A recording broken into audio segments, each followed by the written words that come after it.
Olá pessoal, vídeo mensal de acompanhamento do XPID, né? E quando a gente fala em XPID, o ativo que a gente tem que olhar com mais atenção é o Oxy Energia. Então, o Oxy Energia, eu peguei alguns dados baseado no fechamento da DRE 2023 e eu vou aplicar essas premissas aí para a gente fazer uma estimativa de como é que fecharia a DRE dos primeiros 6 meses do ano aqui, com base no último relatório, tá? Então, esse estudo que eu queria compartilhar com vocês aqui, vou fechar a tela aqui para a gente analisar esse relatório. Pois bem, estamos aqui com a tela fechada agora. Vamos começar a nossa análise, sempre indo direto ao ponto aqui, para a gente não gastar muito tempo em coisas que não precisa. Vamos direto no ponto aqui. O que a gente tem visto aqui? A gente viu, de fato, né, o despacho com uma tendência de melhora nos 3 últimos meses aqui. Então, o despacho ele atingiu aqui basicamente 90% no mês de maio, né? Só que a gente tem que lembrar que isso aqui tem que ser 90% sempre, né? Então, esses meses aqui, aos quais ele ficou abaixo de 90, é muito ruim. O fundo não consegue bater a métrica de distribuir dividendos se ele ficar abaixo de 90. Então, isso é uma premissa, tá? Isso é, digamos assim, isso é a obrigação do fundo entregar sempre o 90 de despacho ou acima de 90, né? Para ele conseguir cumprir a premissa de IPO dele, a premissa financeira, que está no fluxo de caixa descontado, né? Nos fluxos de caixa futuro, ele prevê um mínimo de 90. Então, assim, não é que melhorou, tá melhorando. Não, ainda tá muito abaixo, né? Teria que ser 90 sempre aqui. Então, o que a gente deve observar para frente? Se ele vai conseguir repetir esse 90 em junho, julho, agosto, setembro e assim por diante. Então, esse é o nosso ponto de análise aqui. Segundo ponto, então, despacho já observamos, né? Tá devendo aqui com relação ao despacho.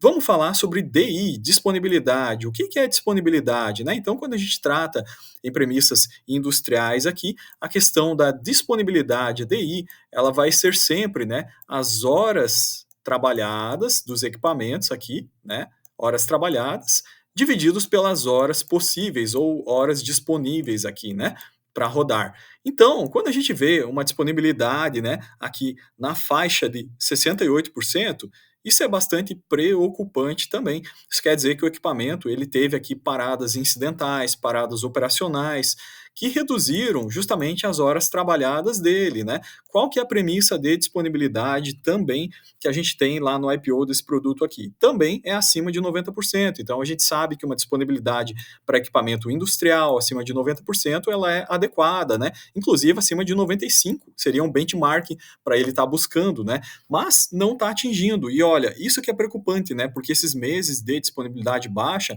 não adianta você ter o despacho. Beleza, você tem o despacho autorizado aqui, você poderia estar cumprindo a tua geração de energia para vender e tua PPA e ganhar receita bruta, né?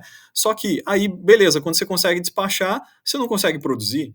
Então perceba como é grave essa situação da disponibilidade baixa. Depois vamos ver os motivos que o gestor nos fala aqui, mas a gente começa, né, eu especificamente, a gente começa a perder um pouco de confiança, né, porque você percebe que a disponibilidade vinha boa, realmente, efetivamente, vinha acima de 90 aqui, nesses meses aqui, olha só, até fevereiro de 2024, o gestor falou, a disponibilidade está ok, estamos em linha com o projeto, que é acima de 90% ou acima de 95%, que seria um bom benchmark, né? E aí, de repente, a gente começa a ter essa queda, 87, 87, 68 e 75. Então, veja, o primeiro semestre aqui de 2024, em requisito disponibilidade, já está totalmente comprometido, né? A fábrica não está rodando bem, a planta não está rodando bem, as turbinas não estão performando bem. Essa é a grande visibilidade que a gente tem que ter aqui. Então, ok, se a gente tem aqui dentro, já comentamos aqui, se a gente tem o despacho deficitário, estamos com déficit aqui no despacho, já conversamos sobre isso, ó. Estamos abaixo de 90, vamos pegar até uma cor diferente aqui. Então, despacho não atingido, tá? Despacho a gente está abaixo dos 90%, que é a premissa, tá? E a gente tem aqui DI não atingida também. A DI, a premissa aqui, a DI seria uma DI mínima, tá? De 92%, se não me engano, do portfólio dele, né?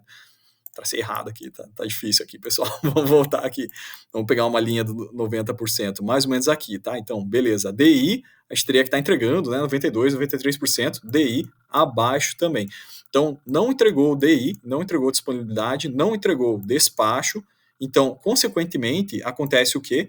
Com a receita líquida vem a menor, a receita líquida não atinge o target, e aí, não tendo receita líquida, não atinge a margem EBITDA, não é verdade? A margem EBITDA é 55%, não atinge, a gente está vendo aqui a margem EBITDA da ordem de 39, 40, 33. Perceba que não é regular e agora 4% nesse mês de abril, muito ruim, afetado pela baixa disponibilidade dos equipamentos da planta. Então, assim, más notícias realmente para a Oxy Energia. Bom, agora vamos direto aqui à DRE simplificada que eu montei para a gente entender o que está acontecendo nesse produto e quando que ele pode voltar a pagar dividendos. Afinal de contas, para ele pagar dividendo, ele tem que primeiro destravar essa dívida. No mínimo, ele tem que pagar o juro da dívida, né, para ele poder pagar dividendo. Nem isso o fundo está conseguindo fazer, tá? Então vamos lá. Receita bruta, a gente já viu aqui que teve um efeito do despacho pior e da pior disponibilidade. Despacho, né? A gente sabe que está na mão mais da ONS aqui, a tendência que a gente tem visto é melhorar, tá? Mas não está sendo atingido ainda. E a DI está na mão do gerente da fábrica, né, gente? Isso aqui está na mão, é manutenção, é operação, é gerência de fábrica, tá? Então, é o que me preocupa, é a combinação dos dois fatores aqui tendendo para o ruim. Qual que é o resultado disso? A receita líquida que ele gera, afinal de contas, pelo pior despacho e a pior disponibilidade, ela é impactada. Então, veja, ele está gerando em média aqui 13,7 ao mês, né, milhões de reais, muito baixo. Muito baixo. Se você tira a média, 2024 vai dar isso aqui. Ou seja, seria uma projeção para esse primeiro semestre dele gerar 82 milhões. Aí você fala, beleza, Jefferson, nossa, gerou 82 milhões, já pode pagar a dívida lá, né? Não, não é bem assim, né? Isso é receita líquida, né? Isso é no nosso curso de DRE simplificada que a gente faz, tem aqui no canal, até vou deixar o link para vocês, é bem interessante, né? É justamente para a gente entender esses balanços aqui. Então veja, ele gerou 82 milhões de receita líquida, né? Mas agora, o que ele tem que fazer? Tem que pagar os custos operacionais. O que são os custos operacionais? Então aqui a gente fala de custo variável, a gente tem custo fixo, né? E a gente tem custo corporativo também. Somando esses três custos com base no relatório, na DRE de 2023, eu cheguei à conclusão que esses custos aqui, em 2023, eles apresentaram 80% da receita líquida. Claro que a gente sabe que ele vem trabalhando para reduzir custo industrial, tomou várias ações de primarização da mão de obra.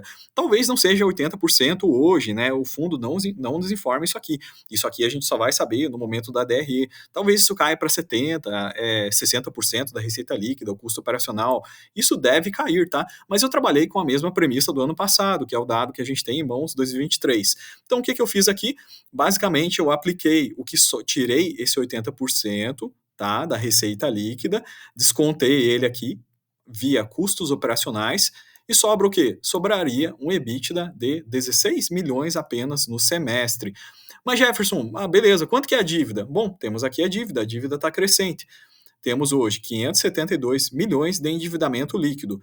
Jefferson, quanto que tem que pagar disso aqui? A gente tem que pagar o equivalente ao índice, né, que seria o IPCA. A dívida, vocês lembram que a dívida é uma IPCA mais 8%, tá? Então, quanto que é? Quanto que representa isso aqui? A gente tem que pagar 12% desse valor aqui para estar pagando apenas a amortização. Quanto que é esse valor? Esse valor já é bem conhecido. Esse valor, então, é o tal do 30 milhões de reais. Nesse caso, hoje, esse valor, somente os juros da dívida, é 34. Então, compare esses dois números aqui e veja que o EBITDA gerado no semestre não vai ser suficiente para pagar apenas os juros da dívida. Nem estamos falando em pagar principal, tá? É só pagar os juros. E aí começa a acontecer o quê? Waiver, reperfilamento de dívida, negociação com debenturistas, assembleia geral e blá, blá, blá, assim por diante. É isso que começa a acontecer e está acontecendo, tá? Então a coisa não está melhorando, não atingiu nem o break-even. A verdade é essa, a fábrica não está pagando, né, nem o custo da dívida para ela se manter em linha, tá? Então, esse dinheiro que ela gera, 16 milhões, não está sendo suficiente nem para pagar o juro da dívida, tá? A fábrica está trabalhando, sim, abaixo do break-even. Então, o que a gente tem aqui? Qual que é o ponto de equilíbrio, esse break-even que eu estou falando aqui? O ponto de equilíbrio, a gente teria que pagar no mínimo, gerar no mínimo 34 de EBITDA para pagar a dívida semestral e começar a sobrar algum dividendo. Então, esse é o grande X da questão. Quanto que teria que ser essa receita líquida aqui para começar a sobrar algum dividendo? Bom, ela teria que ser 170 milhões ao invés de 82, ou 28 milhões por mês, aproximadamente, né? Então, ele teria que gerar 28. Quanto está gerando aqui? Vejam vocês mesmos quanto está gerando aqui. Está gerando no máximo aqui 16, tá? Então, esse é o tamanho do gap que a gente tem para preencher.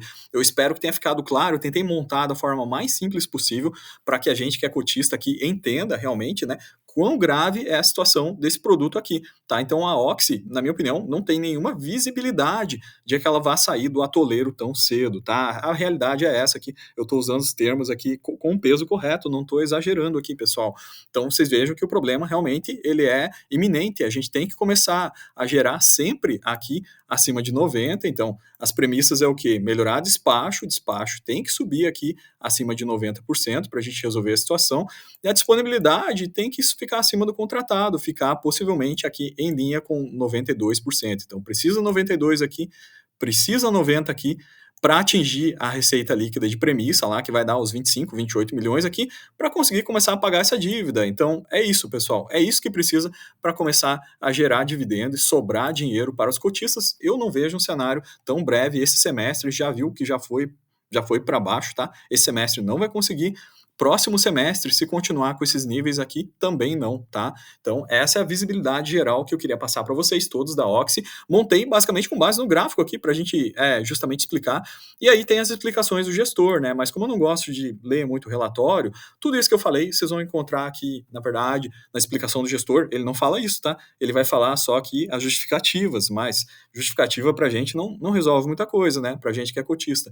Então aqui tem todo o histórico do rebaixamento de rating, a gente falou aqui no canal, reperfilamento da dívida, que tá tendo as assembleias para essa discussão, né? E aí ele fala que tá melhorando o despacho nos últimos 3 meses, mas a disponibilidade caiu porque as usinas apresentaram disponibilidade baixa, problema de performance nos turbogeradores, e aí tá tendo aquela questão de dureza na água, aí entope lá o trocador de calor, né? Poxa, mas, né, pessoal, tudo isso tinha que ser tratado antes de virar problema.